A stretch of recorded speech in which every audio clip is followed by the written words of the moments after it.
बहुत ही उलझा हुआ केस है और इस केस के अंदर जितनी मेहनत मैंने की है वो मैं अपने मुंह से बयान नहीं कर सकता। लेकिन मैं दुनिया के तमाम, आपको भी और दुनिया के तमाम लोगों को ये विश्वास दिलाना चाहता हूँ कि मैंने अपनी मेहनत में -1.1% भी कोई कमी नहीं की है।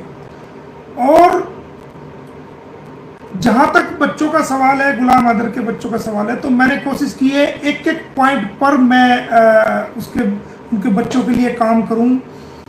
हालांकि मैंने सीमा को वापस भिजवाने के लिए कोई अभी तक कदम नहीं उठाया है, सिर्फ उसके बच्चों के लिए मैंने किया है। हाँ, सीमा हैदर को मैंने जेल भिजवाने के लिए जरूर इंतजाम किए हैं, तो वो आज नहीं तो कल जरूर जेल जाएगी। लेकिन बच्चों के लिए मैंने जो किया है वो मुझे ही पता है, और जो मेरे पास ऑर्डर्स हैं वो मैंने करा रखे हैं, वो सरकार को भी पता है और जहां से ऑर्डर हुए हैं वहां को भी पता है। और जो अभी आप बात कर रही हैं कि कब तक वे बच्चे जाएंगे, तो मैं पूरी जोर लगा रहा हूँ, पूरी कोशिश कर रहा हूँ। लेकिन मेरी मजबूरी ये है कि सीमा हैदर ने, गुलाम हैदर को भारत के लोगों की नज़र में, सरकार की नज़र में, कोर्ट की नज़र में ऐसा बनाकर पेश किया है कि वो अच्छा बाप नहीं था, वो खर्चा नहीं देता था, वो उनका ख्याल नहीं रखता था और वो उनके लिए कुछ इंतजाम नहीं करता था। वो बहुत सारी बातें जो हैं, गुलाम हैदर को एक विलन के रूप में भारत में सीमा हैदर ने प्रस्तुत किया। चूंकि उस वक्त गुलाम हैदर लेट इस केस में आया और उसने लेट इस बात से जुड़ा कि मेरे बच्चे वापस मिले, तो उस चीज का फायदा सीमा हैदर ने पूरा उठाया। और वो गुलाम हैदर की पर्सनैलिटी को, उसके व्यक्तित्व को, वो एक शरीफ आदमी है और बहुत ही भोला भाला इंसान है। और उसके साथ जो जुल्म हुआ है, वो जुल्म को जो उसने बर्दाश्त किया है, वो बहुत बड़ी हिम्मत की बात है। तो सरकार की नज़र में, कोर्ट की नज़र में और दुनिया के लोगों की नज़र में उसने ये प्रस्तुत कर दिया कि गुलाम हैदर जो है वो अच्छा बाप नहीं है, जिसकी वजह से सरकार ने भी इसमें जल्दी नहीं की।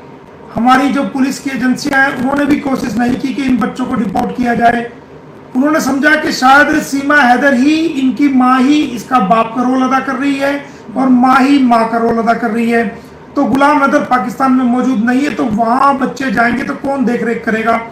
इसलिए जो हमारे भारत की जो पुलिस है, जो वहाँ की एजेंसीज हैं, शुरू में कोशिश इसलिए उन्होंने नहीं की।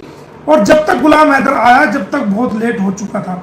लेकिन हमने बड़े पैमाने पर बच्चों को लेने के लिए काम किया है और जल्द ही हम कोशिश कर रहे हैं कि गुलाम हैदर के बच्चों की बातचीत जो है वो गुलाम हैदर से हो, उसकी तरफ हम कोशिश कर रहे हैं। और जैसे ही वो हमारी कोशिश कामयाब होगी तो हम गुलाम हैदर के बच्चों को गुलाम हैदर से उनकी बातचीत करवाएंगे। तो जो आपका सवाल है कि कब तक क्या होगा, तो इसमें बड़ी मुश्किल आई है, इसमें कोई शक नहीं है कि मुश्किल आई है। मेरे खिलाफ भी कंप्लेंट दी गई, पुलिस में कंप्लेंट दी गई, सरकार के बड़े बड़े डिपार्टमेंट्स में मेरे खिलाफ कंप्लेंट दी गई, मेरे पे झूठे एलिगेशंस लगाए गए। मुझे यहाँ तक कि कहा गया कि मैं टेररिस्ट हूँ। बताओ, एक भारतीय वकील को, जो भारत में पैदा हुआ है, जिसकी आन बान शान, जिसके दिल में भारत बसता है, जिसके दिल में भारत का प्यार बसता है, ऐसे मुसलमान होना कोई गुनाह नहीं है। मैं भारतीय मुसलमान हूँ और भारत में मेरा जन्म हुआ है, मेरी कर्म भूमि है, मेरी जन्मभूमि है। तो भारत मेरे दिल में बसता है और मेरे लिए भारत सर्वप्रिय है, भारत देश मेरे लिए पहले है। तो मुझ पर इल्जाम लगाए गए कि ये आतंकवादी है, मेरे बारे में पता नहीं क्या क्या गंदी बातें बोली गई। तो मैंने कानूनी कार्रवाई की। जो सीमा हैदर के भैया है, उसने सरेआम वीडियो में मेरे खिलाफ बोला, तो मैंने उनके खिलाफ कानूनी कार्रवाई की, उनको लीगल नोटिस दिए, कोर्ट में कंप्लेंट डाली। उन्होंने भी मेरे खिलाफ दुनिया भर की पुलिस में कंप्लेंट की, अलग अलग डिपार्टमेंट्स में कंप्लेंट की। और मेरे साथ साथ गुलाम हैदर, जो कि अब तक भारत में नहीं आया था, उसको भी जो है कंप्लेंट्स के अंदर घसीटा, झूठा घसीटने की कोशिश की। तो मैंने अपने जवाब, जो जो डिपार्टमेंट्स के ने मुझे फ़ोन किए, मेरे से पूछताछ की, मेरे से पूछा गया, तो मैंने तमाम सबूत के साथ अपना पक्ष रखा। तो वो जितनी भी कंप्लेंट्स थी वो सारी जो है वो झूठी साबित हुई और सच की जीत हुई। तो समय इसलिए भी लगा क्योंकि मुझे बहुत सारी मुश्किलों का सामना करना पड़ा और झूठ जो है इन्होंने फैला कर रखे। मैं तो एक बात कहना चाहूँगा, अगर ये वीडियो ओरिजिनल है और इसमें ये ऐसा सच्चाई में उसने किया है कि हमने भी देखा कि वो बच्ची खड़ी हुई है और वो पीछे खड़ा हुआ है, और उसने क्यों ऐसा किया और उसको नहीं ऐसा करना चाहिए था। पूरी दुनिया के लोगों ने उस वीडियो को देख करके सचिन पर थू थू किया है। और देखो, सबके बच्चे हैं, सभी के बच्चे हैं, सबकी बहन है घर में, छोटे छोटे बच्चे सबके हैं, बेटियां भी हैं, बेटे भी हैं, लेकिन जो वो हरकत उस वीडियो के अंदर दिखाई दे रही है वो शर्मनाक हरकत है। उसको ऐसा नहीं करना चाहिए था। और कोई, मुझे लगता है कि जो व्यक्ति नशे में होता है, जो नशा करता है, शायद वो इंसान भी जो है बच्चों के साथ इस प्रकार की हरकतें नहीं करता। वो शर्मनाक है।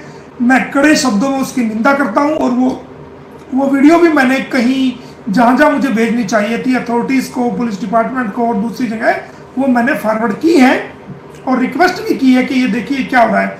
और उस वीडियो को हम कोर्ट में, जो पोक्सो के तहत एक फरीदाबाद कोर्ट में जो मामला चला हुआ है, उस कोर्ट के अंदर भी, उस ऑनरेबल कोर्ट के अंदर भी हम जो है उस चीज को हम रखेंगे और उसको रख करके हम ऑनरेबल कोर्ट के अंदर ये बताएंगे कि देखिए सर, ये वीडियो इस प्रकार की है जो कि बड़ी विचलित करने वाली वीडियो है।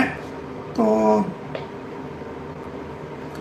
वीडियो को हम ऑनरेबल कोर्ट के सामने भी सबूत के तौर पर रखेंगे और ऑनरेबल कोर्ट को भी दिखाएंगे कि देखिए सर, ये हरकतें हैं जिससे पूरा देश ही नहीं बल्कि दुनिया के सभी लोग परेशान हैं कि ये ऐसा क्यों किया जा रहा है। देखिए, ये तो अगर कोई सीमा हैदर की जगह कोई और माँ होती और वो इस प्रकार की हरकत किसी भी व्यक्ति को, इवन सगा बाप भी कोई ऐसी हरकत कर देता, सीमा हैदर की जगह कोई दूसरी माँ होती तो मुंह पे ऐसा चपेट मारती उस इंसान के कि उसका मुंह लाल कर देती। लेकिन आप देखिए कि वो कैसी माँ है कि उसको अपने बच्ची की जरा भी फिक्र नहीं है कि इस प्रकार की हरकत उसने अपनी आंखों से देखी है। वो वहीं पे खड़ी हुई थी और उसने माना कि ऐसा कुछ हुआ, तभी उसने उस बच्ची को वहां से हटा करके दूसरी साइड में किया। इसका मतलब जो है, उसने माना कि ये इसने गलत किया। वहीं पे उसको चाहिए था कि मुंह पे थप्पड़ मारती और उसका मुंह जो है लाल कर देती, और फिर जो है ना वो हमें बताती या फिर पुलिस में बताती कि इसने ऐसी हरकत की है। लेकिन नहीं, उसको समझ ही नहीं है उसके बच्चों के साथ अगर ऐसी हरकत सच्चाई में हुई है, क्योंकि मैं तो मौजूद नहीं था, मुझे तो वीडियो भेजी गई है, जो वीडियो को देख करके मैं बता रहा हूं। अगर हकीकत में ऐसा हुआ है तो उसको चाहिए था कि उसके मुंह पे थप्पड़ मार के उसको उसी टाइम लाल कर देती। अगर वो केस भी चल रहा है, अगर उससे वो अलग भी होना चाहती है, कहीं रहना चाहती है, तो उसके लिए इंतजाम हो जाएगा। वो सारी दुनिया के लोग उसका रहने का इंतजाम कर देंगे। ये जरूरी नहीं है कि सीमा ये समझ रही हो कि भाई सिर्फ सचिन ही उसमें घर में पना दिए हुए। नहीं, अगर उसकी मजबूरी है, कोई बात है, तो उसको दुनिया को बताना चाहिए, पुलिस डिपार्टमेंट को बताना चाहिए, अपने वीडियो में बताना चाहिए, हमें बताना चाहिए। सब लोग, हमें ना बताए, हम तो चलो वो दुश्मन समझती है, किसी को भी बता सकती है वो, पुलिस को भी। लेकिन वो क्यों वहां रहना पसंद करती है? प्यार के नाम का ढकोसला, ये सब बातें अच्छी नहीं है। ये क्या प्यार है कि एक इंसान जो है छोटे छोटे बच्चों के साथ जो है ना इस प्रकार की वीडियो सामने आ रही है, ये प्यार कोई है? इसको प्यार नहीं कहते, इसको तो, ये तो साइकोइज्म है। ये तो जैसे कोई इंसान साइको होता है, उसके अंदर छोटे बच्चों को से बदतमीजी करने का एक साइकोपन उसके अंदर होता है। वो मानसिक रूप से रोगी होता है, वो मानसिक रूप से बीमार होता है। तो वो नहीं देखता कि ये तुम्हारी बच्ची है, किसी और की बच्ची है, नहीं, बल्कि जब उसके दिमाग के अंदर वो दौरा उभरेगा, साइकोपन उभरेगा, तो वो उसी प्रकार की हरकतों में लीन हो जाएगा और वो अंधा हो जाता है, उसका कुछ दिमाग काम नहीं करता। तो ऐसे लोगों से अपने बच्चों को दूर रखना चाहिए। मैं तो कहता हूं महिलाओं को भी दूर रखना चाहिए, बच्चों को भी दूर रखना चाहिए। और इस प्रकार की हरकतें ना केवल जो है वो पूरी दुनिया को झंझोड़ के रख देती है, समाज को तोड़ के रख देती है, और बच्चों के मानसिक विकास पर भी, बच्चों की मेंटेलिटी पर भी उसका जो है साइकोलॉजिकल जो इफेक्ट होता है वो बहुत ही ज्यादा होता है। मुझे वो किसी ने वीडियो भेजी, बहुत से लोगों ने वीडियो भेजी, तो मैं उसको उस टाइम मैं नहीं देख पाया, लेकिन बाद में मैंने देखा, पद्मा जी ने भी मुझे वो वीडियो दिखाई आज जब हम वो लंच कर रहे थे पद्मा जी के साथ। हमने इनको जब खाना खा रहे थे उनके शाम को बैठे हुए, तो हमने, इन्होंने बताया कि मम्मी जी ये देखिए ये वीडियो कहाँ से आ रही है। और मेरा जो आने का कारण है वो यही है कि इस प्रकार की हरकतें हो रही है तो इसमें तेजी क्यों केस के अंदर नहीं लाई जा रही।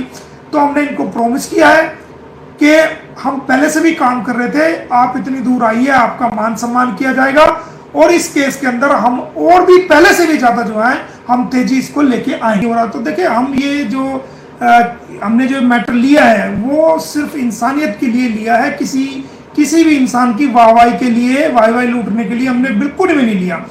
ये हमने सिर्फ अपने ईश्वर के लिए, अपने परमात्मा के लिए जो कि नेक कामों से खुश होता है और दिखावे से वो खुश नहीं होता, तो हमने ये दिखावे के लिए नहीं किया।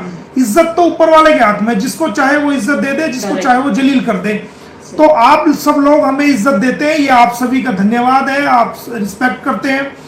मैं इसके साथ साथ आपसे कहना चाहूंगा कि आपने जैसे कि कहा कि भाई वो एक गुड मदर नहीं है, तो मैं तो ये कहना चाहूंगा ना तो वो एक गुड मदर है, अच्छी माँ बन पा रही है, ना ही वो एक अच्छी बीवी बन पाई है और ना ही एक वो अच्छी नागरिक बन पाई है।